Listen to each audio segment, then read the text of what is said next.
પછી તમને દેખાશે કે પ્રભુ કેવી રીતે આપણી સાથે કામ કરે છે. ઓકે, યર્મિયાનો વિલાપ 3 અધ્યાય 22 અને 23 વચનો આ પ્રમાણે છે. યહોવાની કૃપાને લીધે અમે નાશ પામ્યા નથી, કેમ કે તેમની દયા અખૂટ છે, તે દર સવારે નવી થાય છે. તમારું વિશ્વાસુપણું મહાન છે. હું ફરીથી વાંચું છું. યર્મિયાનો વિલાપ 3 અધ્યાય 22 અને 23 વચનો. યહોવાની કૃપાને લીધે અમે નાશ પામ્યા નથી, કેમ કે તેમની દયા અખૂટ છે, તે દર સવારે નવી થાય છે. તમારું વિશ્વાસુપણું મહાન છે. ટૂંકી પ્રાર્થના કરીએ અને પછી વચનમાંથી શીખીએ. પ્રભુ, અમે તમારી સ્તુતિ કરીએ છીએ. 2025નું વર્ષ પ્રભુ તમે અમારા જીવનમાં આપ્યું અને પૂર્ણ કરાવ્યું. અને પ્રભુ, નવી કૃપા પ્રભુ તમે આજે અમને આપી રહ્યા છો. અમે તમારી સ્તુતિ કરીએ છીએ. પ્રભુ, તમારી કૃપા દરરોજ નવી થાય છે અને આજે પણ પ્રભુ અમારા પર નવી છે. અમે તમારી સ્તુતિ કરીએ છીએ. અને પ્રભુ, આ વિશ્વાસ સાથે, આ આશામાં અને પ્રભુ આ સામર્થ્યમાં પ્રભુ અમે જીવતા આગળ વધી શકીએ એવું તમે થવા દેજો. પ્રભુ ઈસુના નામ, આમેન. દરેક નવું વર્ષ જે હોય એ અલગ અલગ લાગણીઓથી આવે છે, રાઈટ? એમાં આપણે પ્રવેશ કરીએ ત્યારે બધા જ લોકોની એક સરખી લાગણી નથી હોતી. દરેક લોકોની લાગણી કદાચ મિશ્ર લાગણી હોય છે, રાઈટ? અને એટલે કેટલાક લોકો એ નવા વર્ષમાં બહુ ઉત્સાહ સાથે પ્રવેશ કરે છે, પણ કેટલાક લોકો ભય સાથે પ્રવેશ કરે છે. કેટલાક લોકો એ બહુ આનંદ અને ઉજવણી સાથે પ્રવેશ કરે છે, પણ કેટલાક લોકો એ પસ્તાવો, નુકસાન, અનુત્તરિત પ્રાર્થનાઓ અને પાછલા વર્ષોમાં જે અધૂરી બાબતો રહી ગઈ છે એની સાથે પ્રવેશ કરે છે. એટલે આપણે હેપી ન્યૂ યર એવું તો કહીએ છીએ, આપણે વિશ કરીએ છીએ, હાથ મિલાવીએ છીએ, કદાચ ગળે મળીએ છીએ અને કહે છે હેપી ન્યૂ યર. પણ છતાં બી અંદરથી કેટલાક લોકો પોતાને પ્રશ્ન પૂછતા હોય કે શું આ વર્ષે કશું નવું થશે, કશું અલગ હશે ખરું? આ વર્ષ કેવું હશે અમારા માટે? કદાચ એમને એવું થતું હોય. અને એટલે એ સત્ય છે કે એક નવું જે કેલેન્ડર હોય એ નવું કેલેન્ડર એ નવા જીવનની ખાતરી આપતું નથી, રાઈટ? અને નવી તારીખ એ આપમેળે ઓટોમેટિક જૂના દિવસની કે જૂના વર્ષોની પીડા જે હોય, દુઃખ જે હોય એને દૂર કરતી નથી. અને એટલે નવું વર્ષ જે છે એ બદલાતા સંજોગો વિશે નથી, રાઈટ?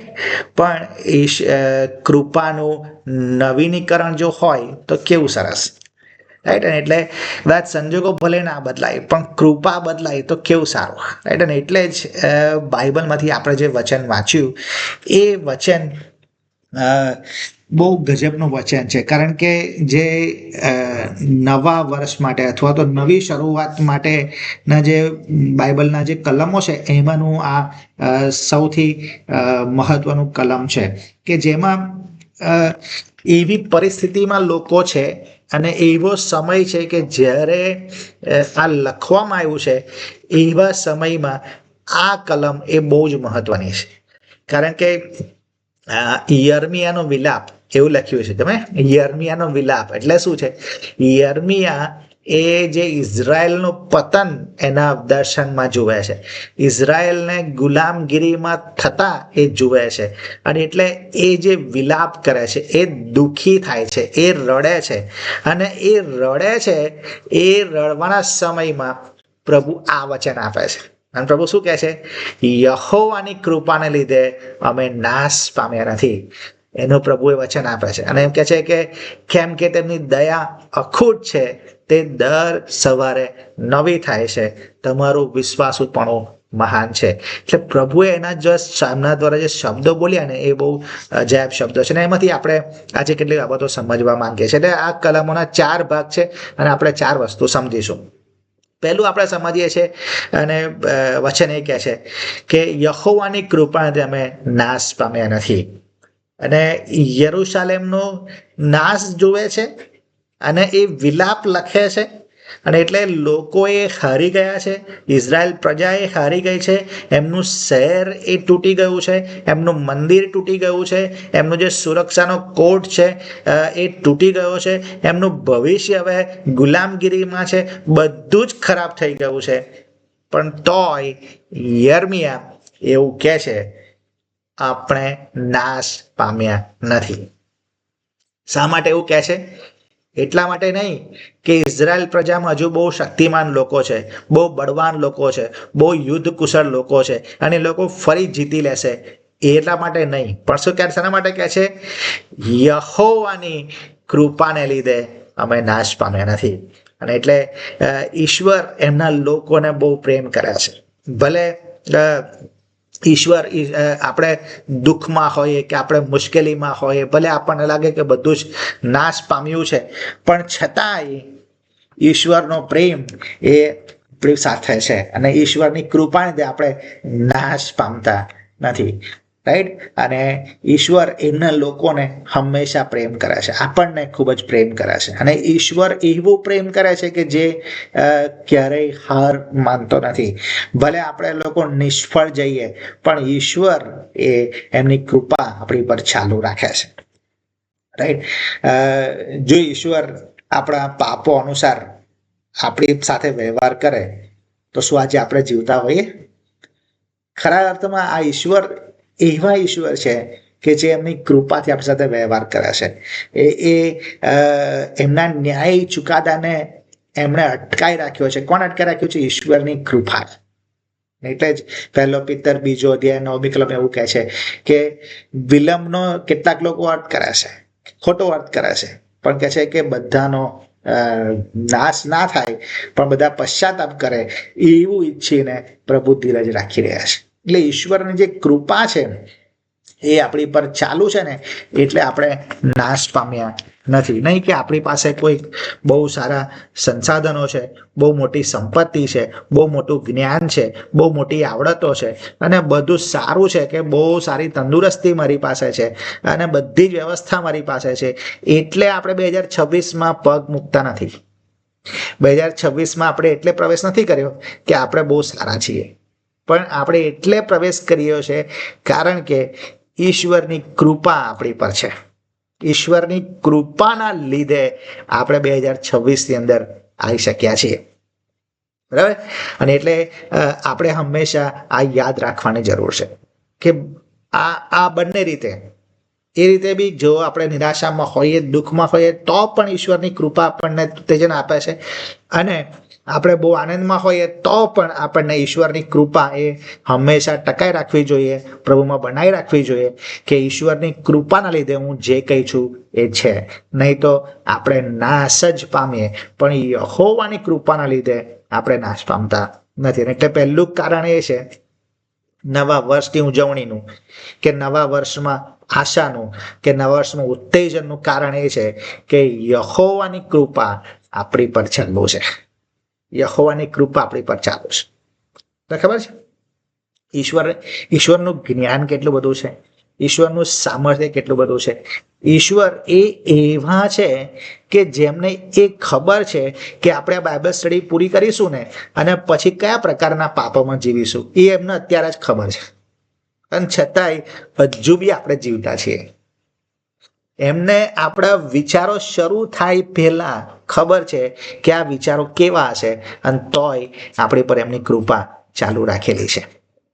અને એવા ઈશ્વર કે જે પ્રેમાળ ઈશ્વર છે, કૃપાળુ ઈશ્વર છે, એમની કૃપાના લીધે આપણે નાશ પામતા નથી. 2026માં આપણે જઈએ છીએ ફક્ત ને ફક્ત યહોવાની કૃપાના લીધે. પણ પછી આગળ એવું લખ્યું છે કે એમની દયા અખૂટ છે. એટલે હવે આ જે છે ને ગુજરાતી ભાષાંતરમાં થોડો પ્રોબ્લેમ છે. હવે એમાં ખાલી દયા લખ્યું છે, પણ એકચ્યુઅલી દયાઓ હોવું જોઈએ.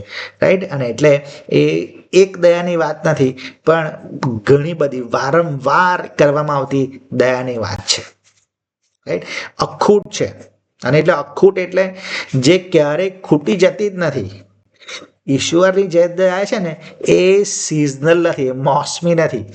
નહીં, મોસમ એટલે કે ઉનાળો આવે, શિયાળો આવે, ચોમાસું આવે તો એ મોસમી હોય, હે ને? પણ ઈશ્વરની દયા એવી નથી. ઈશ્વરની દયા એ 12 માસ 24x7 છે. રાઈટ. ઈશ્વરની દયા 31 ડિસેમ્બરે પૂરી થઈ જતી નથી. રાઈટ. ઈશ્વરની દયા એટલે આપણે જેના માટે લાયક છે, બરાબર, એ પ્રમાણે ઈશ્વર આપણી સાથે વર્તતા નથી. આપણે લાયક છીએ કે આપણો ન્યાય કરવામાં આવે, આપણને શિક્ષા કરવામાં આવે, આપણને મરણદંડ આપવામાં આવે, એના માટે આપણે લાયક છીએ. પણ ઈશ્વર એ આપણા માટે કરતા નથી, પણ આપણને જીવાડે છે. અને એટલે એ દયાનો અર્થ છે, ઈશ્વરની દયાનો અર્થ. અને ઈશ્વર એ આપણને એવું આપે છે કે જે આપણે કમાઈ શકતા નથી, આપણે મેળવી શકતા નથી, આપણે પ્રાપ્ત કરી શકતા નથી. અને એ છે દાન. એટલે ઈશ્વરની દયા એ બહુ જ અખૂટ છે. એ ક્યારેય પૂરી થઈ જતી નથી. એ વારંવાર દરરોજ ચાલુ રહે છે. અને ઈશ્વર એ એમના ન્યાય ચુકાદામાં પણ દયા રાખે છે. અને એ ઈશ્વર એમની દયાને સંભાળે છે, એમની કૃપાને સંભાળે છે. માણસ હોય ને, તો માણસની દયા કોઈક વખતે ખતમ થઈ જાય. આપણે કોઈકે જો આપણી વિરુદ્ધ કશું કર્યું હોય ને, તો આપણે એને 1 વખત માફ કરીએ, 2 વખત માફ કરીએ, અરે બહુ તો 3 વખત માફ કરીએ. પણ પછી આપણે બદલો લઈએ, આપણે માફ નહીં કરીએ. રાઈટ. આપણે કોઈકને 1 વખત મદદ કરીએ, 2 વખત મદદ કરીએ, પણ જો વારંવાર કોઈ મદદ માટે આપણી પાસે આવે ને, તો આપણે નહીં કરતા. એ માણસની દયા છે ને, એ ખતમ થઈ જાય, પૂરી થઈ જાય. પણ ઈશ્વર એ વારંવાર માફ કરે છે. ઈશ્વર એ વારંવાર આશીર્વાદો આપે છે. અને એટલે એમની દયા એ અખૂટ છે, અખૂટ છે. તમે વિચાર કરો, આપણે પોતે આપણા પોતાના વિશે વિચાર કરી શકીએ. શું ખરેખર ઈશ્વરના આશીર્વાદને લાયક છું ખરો?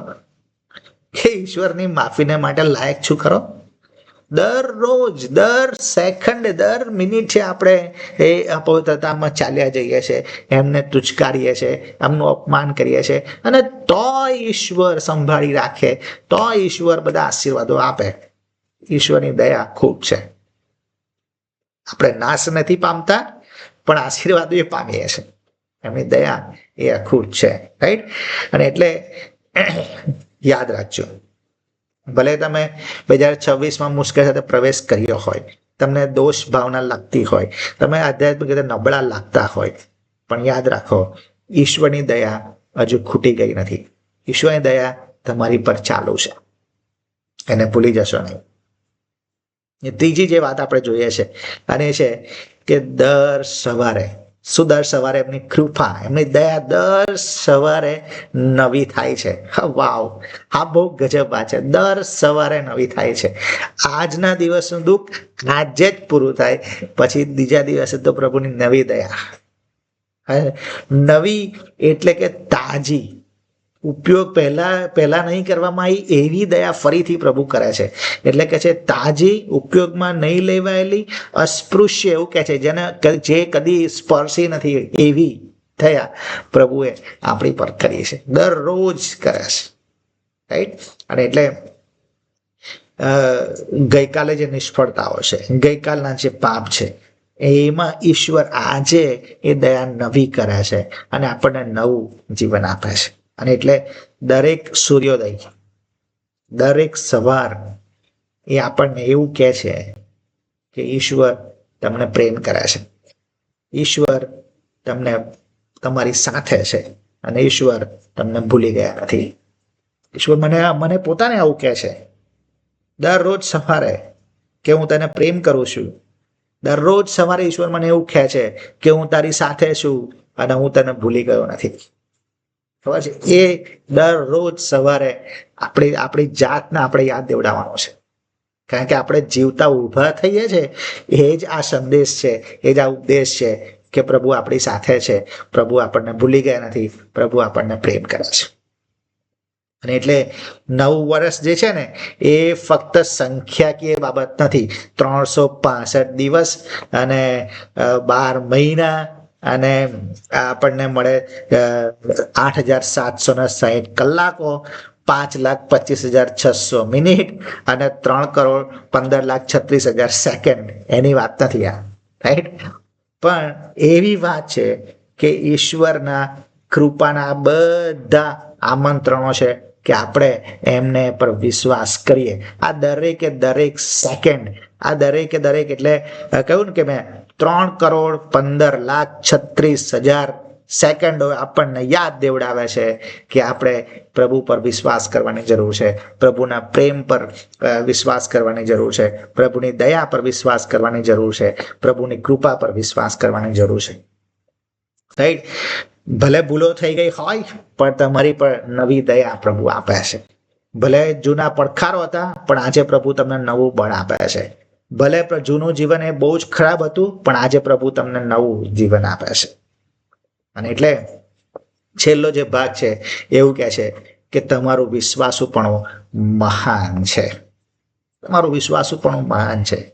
અને એટલે કહે છે કે મહાન એટલે અહીંયા બહુ જ મોટું, ભરપૂર છે. ઈશ્વરનું વિશ્વાસુપણું વિપુલ પ્રમાણમાં છે, છલકાતું છે, જેને માપી ના શકાય, માપ બહારનું છે, એવી વાત છે. એમનું જે વિશ્વાસુપણું છે એને આપણે માપી ના શકીએ, ભરપૂર છે. ઈશ્વરનું વિશ્વાસુપણું એ છે ને આપણા વિશ્વાસપણા ઉપર આધારિત નથી. આપણે એમને વિશ્વાસુ રહીશું તો જ એ આપણને પ્રેમ કરશે એવું નથી. રાઈટ? આપણે એમના માટે જીવીશું તો જ આપણને એ બધી વસ્તુ આપશે એવું નથી. દરરોજ આપણી પર એમનું વિશ્વાસુપણું પ્રગટ થાય છે. લોકો બદલાઈ જાય છે, લોકોના વચન તૂટી જાય છે, લોકોની યોજનાઓ નિષ્ફળ જાય છે, પણ ઈશ્વર હંમેશા નિષ્ફળ રહે છે. ઈશ્વર હંમેશા વિશ્વાસુ રહે છે. અને એટલે ઈશ્વરનું જે વિશ્વાસુપણું છે એ જ કારણ છે કે આપણે ભવિષ્ય માટે ઈશ્વર ઉપર વિશ્વાસ રાખી શકીએ.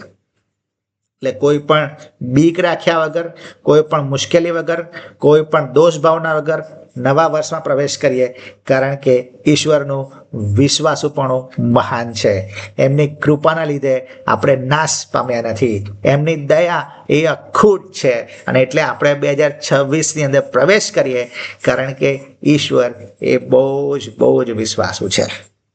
ભલે 2025માં આપણે ગમે તે કર્યું પણ 2026 એ આંસુ વાળો નથી.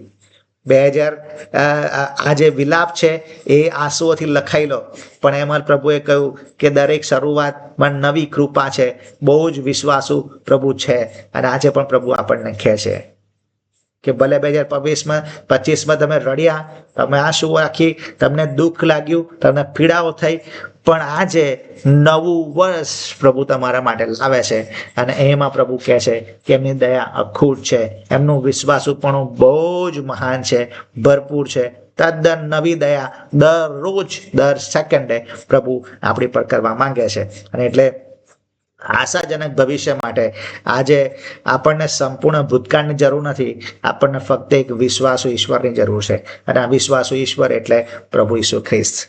આજે આવો આપણે એમને સ્વીકાર કરીએ અને એમની કૃપા દરરોજ આપણા પર તાજી કરીએ, એમની અખૂટ ભંડાર, અખૂટ દયાનો અનુભવ કરીએ અને એમના વિશ્વાસુપણાનો અનુભવ કરીએ. Thank you so much. પ્રાર્થના કરીને પૂરું કરીએ. પ્રભુ, મેં તમારી સ્તુતિ કરીએ છીએ કારણ કે 2025ના વર્ષની અંદર તમે કૃપા આપી અને 26માં પણ તાજી કરી. અને તમારો વિશ્વાસુપણું અમારી સાથે છે, તમારો પ્રેમ અમારી સાથે છે, તમે પોતે અમારી સાથે છો. અને પ્રભુ, અમે તમારી કૃપામાં જીવવા માંગીએ છીએ. મદદ કરો પ્રભુ ઈસુના નામ. Amen. Thank you so much. Yes प्रभु ने इससे पहले प्रार्थना बोली। आकाश में हमारा बाप पवित्र मनो